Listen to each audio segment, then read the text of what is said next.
My sister told my boss I was robbing the company to get my position, but karma hit hard. Now she's homeless. She had always despised my wins, not in that benign sibling rivalry way that fizzles into light teasing over dinner, but in the acrid, festering resentment that builds like rot behind drywall, hidden until the structure begins to crack. I saw it in her eyes when I tossed my graduation cap into the sky, watched it twitch across her mouth when I signed the lease for my first apartment, and felt it heavy in her silence when I emailed the family that I'd been promoted at Vellum and Finch. She was there, at every milestone, clapping with hands that couldn't quite meet, smiling with teeth too sharp. The thing is, I never asked to be the first. We both grew up in the same clattering house, windows taped to keep the wind out, parents who measured worth in chores done, and voices lowered. I just learned early on that surviving meant leaving, first mentally, then physically. I studied like survival depended on it. It did. And when I landed my first position, a low-level data analyst with coffee-stained spreadsheets and 20-hour work weeks that bled into weekends, she mocked me for being a corporate pawn. That is, until her best friend was hired 2 floors below me, desperate for a leg up and fumbling hard through onboarding. Then the air changed. Jealousy isn't loud. It doesn't bang on your door or throw tantrums in public. It's quiet. A whisper in a hallway, a glance held a second too long, a suggestion with just enough venom to corrode everything you've built. And her whisper had power, because she knew exactly where to aim. She waited, patient as an infection, and the day I was promoted to team lead, directly above her friend, was the day she finally made her move.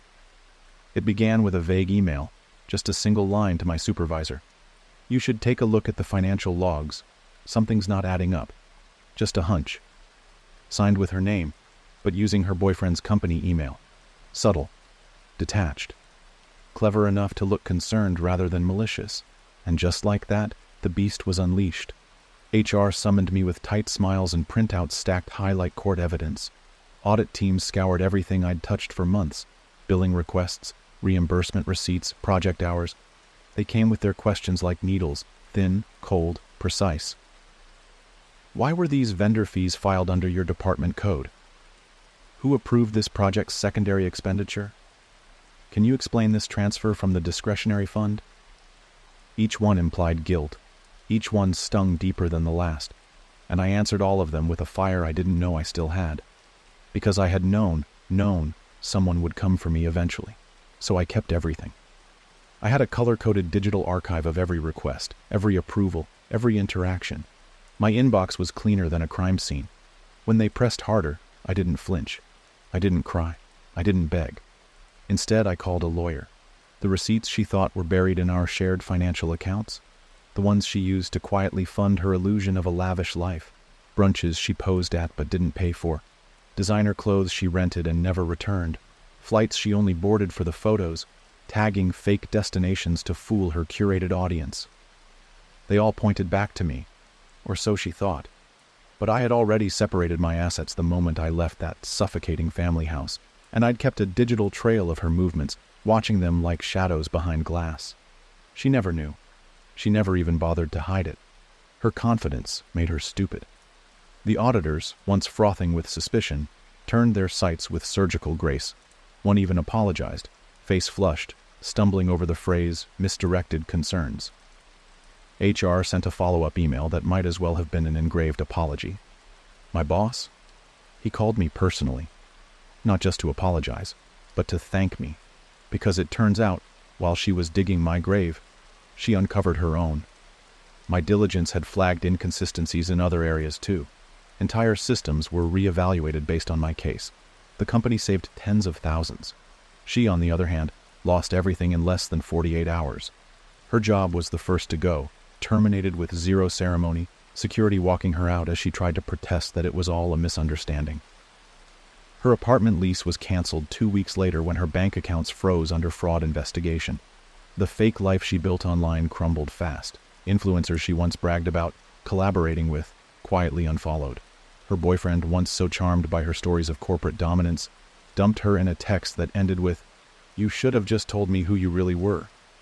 She came to me the 3rd week after everything collapsed. No makeup, no jewelry. Her phone screen was cracked, her shoes scuffed. The girl who once curated her existence like a magazine spread now stood in front of me, asking if she could crash for a few days until things calmed down. Her voice was smaller, but not humble, just reduced. She spoke like someone who hadn't yet processed her own downfall, still hoping the world might turn back in her favor if she played the right card. And the one she played was family. "You know," she said, eyes darting away from mine. "Family forgives." I leaned against the doorway, silent for a long breath. Not out of cruelty, but calculation. I wanted her to feel the stillness of what she'd destroyed. Finally I answered, voice calm, unflinching. "Thieves don't get second chances." I closed the door gently. Now I hear she's sleeping on a rotation of couches. People too polite or too oblivious to say no. Her LinkedIn profile still claims she's between executive roles, though the truth is she hasn't worked a day since she tanked her own career. I, meanwhile, keep getting flowers and thank you notes from coworkers who feared the quiet toxicity that used to slither between cubicles. My office has a window now. I sip coffee from a real mug instead of paper. And some mornings I glance at the horizon and smile, not out of glee, but relief. Because karma doesn't shout when it arrives. It whispers, just like she did. Only this time, it whispered back. The first time I saw her after turning her away, truly saw her, she was sitting on a rust-streaked bench outside the food truck lot on 5th and Clay. Her hair, once an immaculate curtain of curated color, had lost its shine, dulled into a frizzed brown pulled hastily into a ponytail. She was hunched, knees pressed together, her phone held like a shield she wasn't even scrolling through. She didn't see me. Or if she did, she didn't flinch. Maybe she was too tired. Maybe pride had finally stopped screaming. The irony tasted like metal. Once upon a time she walked through hallways as if they bowed to her presence. Her laugh was a blade she wielded effortlessly, cutting through conversations, always at someone else's expense. I'd seen her manipulate crowds, coworkers, even friends, with surgical precision, offering just enough vulnerability to draw them in before she tightened the leash. She never needed help, never asked for favors. In her mind, she was the favor. But now the world no longer bent to her illusion. It stood tall, unbothered, indifferent. Rumor at the office was that her boyfriend, ex now, the charming marketing lead who once called her the most ambitious woman he'd ever met, had moved in with someone new. Someone in HR. The same HR she tried to weaponize against me. Her name came up less and less. When it did, it came with lowered voices and sympathetic frowns, like the aftermath of a car crash no one wanted to look at too long. What they didn't know, what I knew, was that she wasn't sorry. Not really. Remorse requires acknowledgement of wrong. And my sister, even when dismantled to her bones, held tightly to a version of the story where she wasn't the villain. She reached out again. This time, through a mutual cousin. "She just needs a few hours to talk," he said, clearly uncomfortable. "Just give her a chance to explain." I agreed, not out of guilt, but curiosity. I wanted to see how far she'd fallen, and how much of her pride had survived the descent. We met in a low-end cafe near the University District, the kind of place where people linger with laptops and $1 refills. She was already seated, sipping something cold from a chipped plastic cup, her nails unpainted, knuckles raw from the cold. Her eyes lit up when she saw me, not with joy, but calculation. I knew that glint too well. "You look good," she said, as if trying to reclaim a sense of familiarity. "Corporate life suits you." I nodded but said nothing. I wanted her to speak first, to reveal what story she'd rehearsed. "I never meant for it to go that far," she began, voice soft but insincere. "I was angry, stupid. You were always the golden one, and I guess I just snapped." I raised an eyebrow. "Snapped and filed a fraud claim?"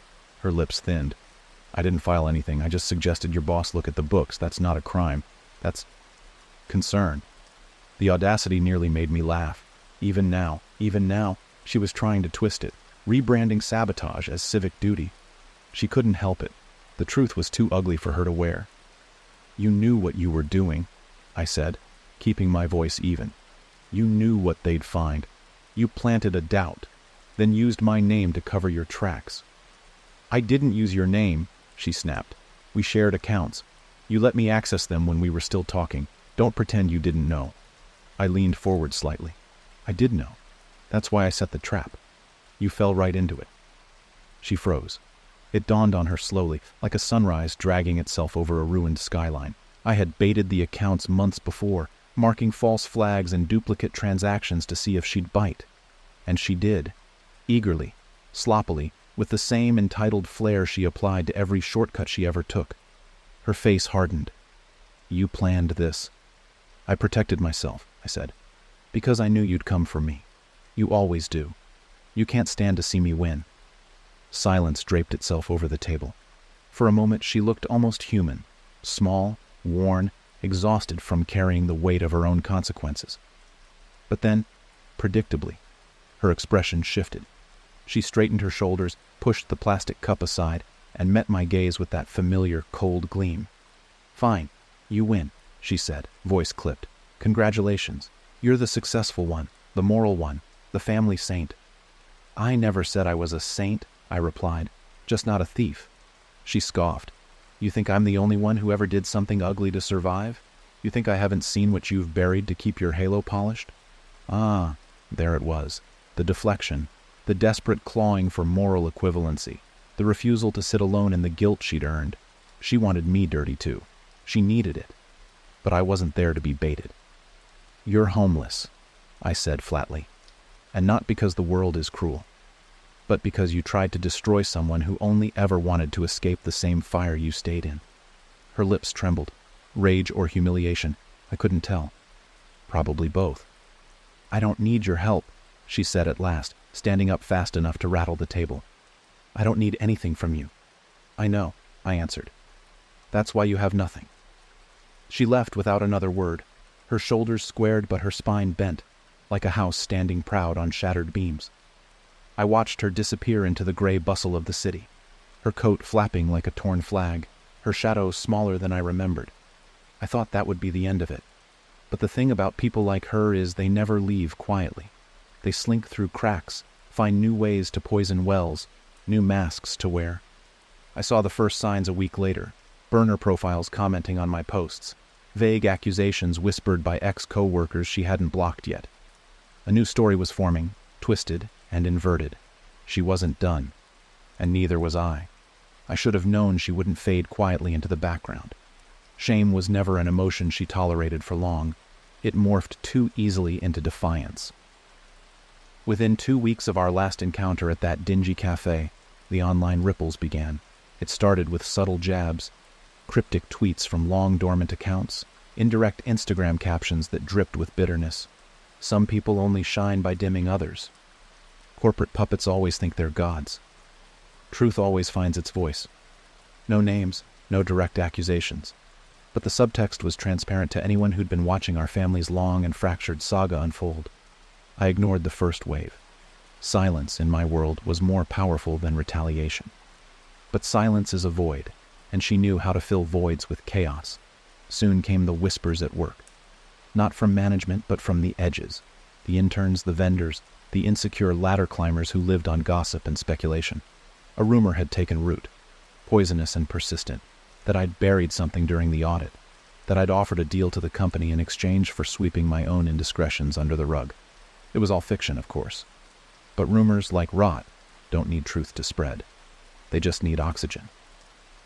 One afternoon, my boss invited me into his office, his expression unreadable behind his wire-frame glasses. I thought we were back to stability.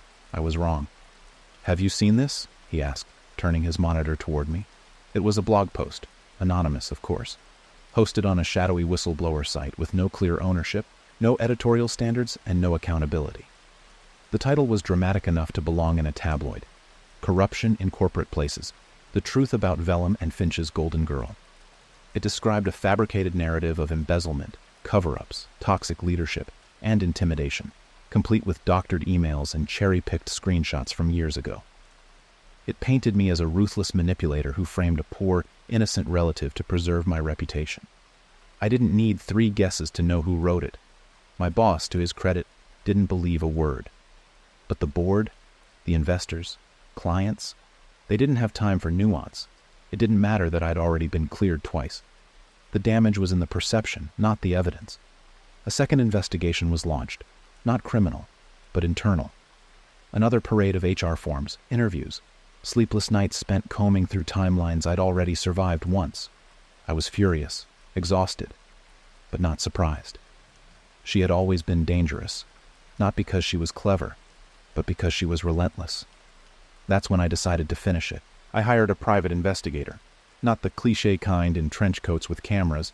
This was a forensic digital analyst, someone who could trace IP addresses through proxies, decode metadata from image files, and legally peel back the digital mask she'd constructed. I didn't tell anyone at work. I didn't announce my next move. I just waited. And in 3 weeks, I had everything. She'd been using a public library to upload files under VPNs. Her fingerprints were all over the back end of that article. Same writing style, same misspellings she always made. The screenshots, edited on a cracked copy of Photoshop registered under an old email she once used for applying to internships. Even the bank statements she'd manipulated bore formatting unique to her stolen laptop, which was still flagged in a prior police report from 2 years ago. But what broke it completely was the voice memo. Buried in a cache of her Google Drive, shared with one of her few remaining allies, was a recording she'd made for insurance. In it, her voice dripped with smug satisfaction. She admitted to the scheme, boasted about bringing down the perfect sister, laughed at how easily people believed her side because they want to see winners fall. It was more than evidence. It was intent, and it was enough. I forwarded everything to legal, then to HR, then, with a deep breath, to the board itself. No anger, no drama, just facts. And this time, there were consequences. Real ones. The site was subpoenaed, the article removed. Her accounts, personal and fake, were flagged, locked, and ultimately banned across several platforms. She was issued a cease and desist, followed by a restraining order. The board made a public statement clearing my name and expressing formal regret over the situation. I was offered not just an apology, but a promotion. 1 level below the executive tier, with a private office and a team I could build from scratch. But none of that compared to the final encounter. I found her outside a women's shelter a month later. I hadn't gone looking. Fate just threw her across my path like some final punctuation mark. She didn't look up at first. She was sitting on the curb, her coat thin, one hand wrapped around a paper cup of coffee. When she finally saw me, her shoulders sagged, not with shame, but something deeper, a kind of resignation that hadn't been there before. "You win," she said. "No venom, no pride, just flat acknowledgement." "This wasn't a game," I replied, stepping closer. "It never was." She looked away. "I tried. I really tried to be better than you, even when we were kids. But you never fell, not once." "I did," I said quietly. "You just weren't looking when I got back up." She didn't ask for forgiveness this time. She didn't try to manipulate me with tears or hollow nostalgia. Instead, she pulled a crumpled envelope from her coat and handed it to me. "What is this?" I asked. "Closure," she said. "For you. For me." Inside was a letter. Not an apology, not a confession. Just a raw, jagged recounting of everything she'd done, every lie she'd told, every part of herself she had to abandon to keep her fantasy alive. She signed it with her full name. No aliases, no deflections. "I don't expect anything," she said. "But if there's ever a day you wake up and wonder if I'm still out there trying to burn your life down, I'm not." And with that, she stood and walked away. Not with theatrics, not with threats, just silence. I never saw her again. Months passed. The rumors stopped. My name recovered. My career flourished. And somewhere in the swirl of deadlines and project launches, I found myself no longer thinking of her at all. The chapter had closed, not with revenge, not with public triumph, but with truth. The kind that doesn't need applause. The kind that just lets you breathe again.